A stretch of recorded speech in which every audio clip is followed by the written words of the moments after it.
How you doing, guys? Yo. You know, I'm blaming Joby for whatever happens. Just put it that way. We're giving him credit. Yeah, we got too hot a fire, but we're managing it. We're doing pretty good. Yeah. All right, so Joby, you want to say a few words to my audience about why you hosted us last year and this year, and why we're out here cooking instead of eating in some fancy restaurant? Because this is like the real way to do it. Good fucking question. No, this is like, it brings us back to our roots.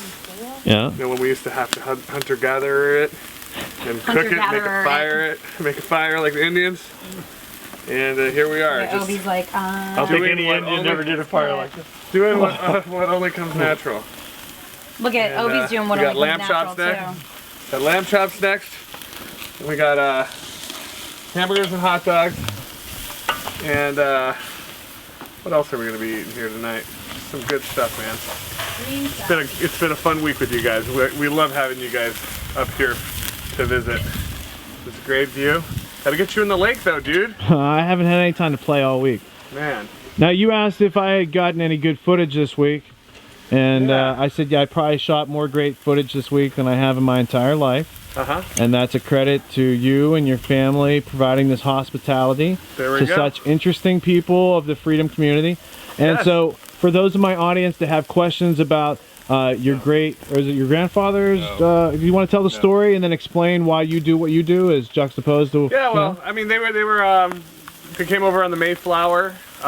They were like, screw the monarchy, fought in the American Revolution. They were officers in the American Revolution on both mom and dad's side, and you know, they like the idea of freedom. And so my my great-grandfather was a captain in the army, and his father was a captain in the War of 1812 and all this. And so they went to West Point, and he became the Secretary of War, John Wingate, and basically was a senator, right? And he was in 2 presidents' cabinets, and yeah, so then his son was Secretary of Commerce. He built all the highways. One of the things that they passed was the Weeks Act to create the forests and stuff. He was also on the Monetary Commission that signed the Federal Reserve Act. That's one of the issues, and that's why I like kind of lawful money instead of legal tender, and gotten into kind of what the Fed's been up to the last 100 years. So part of the family legacy was creating the Federal Reserve and some other Bitcoin and minting gold and silver, though. So it's funny how these things skip generations, I guess. But you know, it's an interest of mine, is the whole finance thing and figuring out how to, you know, capitalism and creating profits and starting businesses and the whole entrepreneur thing. So yeah, I'm sure if he was around, we'd probably be great friends. Although I'd probably lecture him from the future on, you know, creating an empire in the military-industrial complex and all the stuff that goes into taking over the world. So I don't know. It's you know, everybody has to come from somewhere. How did you learn to think for yourself and to think differently? Well, one of the books actually was written by Bernard von Nothaus, the Liberty Dollar Solution to the Federal Reserve, and it got me excited to become a regional currency officer and get into gold and silver, and I'm into the Ron Paul coins and all these things.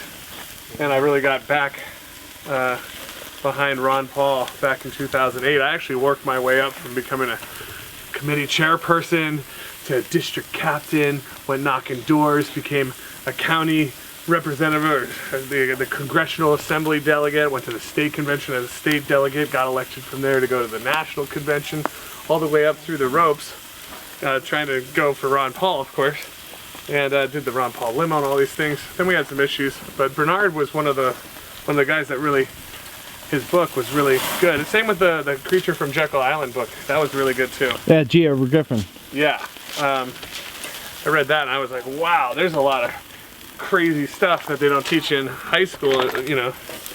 Then Stanley Perkins, is that his name? Stan Perkins? He did Confessions of an Economic... John Perkins. John Perkins, yeah. And The Secret History of the American Empire. That was an interesting read. And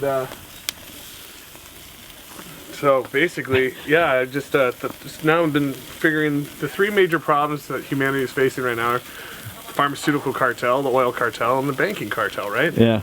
So my first 18 years, we're focusing on getting people not dependent on pharmaceutical drugs and thinking about prevention rather than just treating symptoms.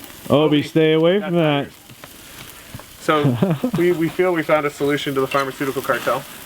And then, of course, Bitcoin. We were doing Liberty Dollars and AOCS, and I started a couple local currencies like Mountain Hours with my friend Wayne. In Colorado. Mountain Hours, Mile High Hours. They're copied kind of like the Ithaca Hours. And what were some of the others? I don't know, got replicated. And then Bitcoin came out, and I was like, oh, perfect. We can do business now between each other, peer-to-peer. We don't need a bank.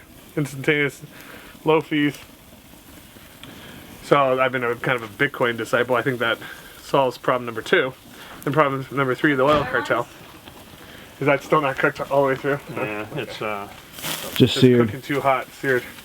But you know, screwing with the oil cartel now, and created the solar company Elevate, and giving away solar systems, getting everyone off the grid, and I want everyone driving Teslas. We actually have a promotion for our top affiliates to get Elevate to buy them a Tesla.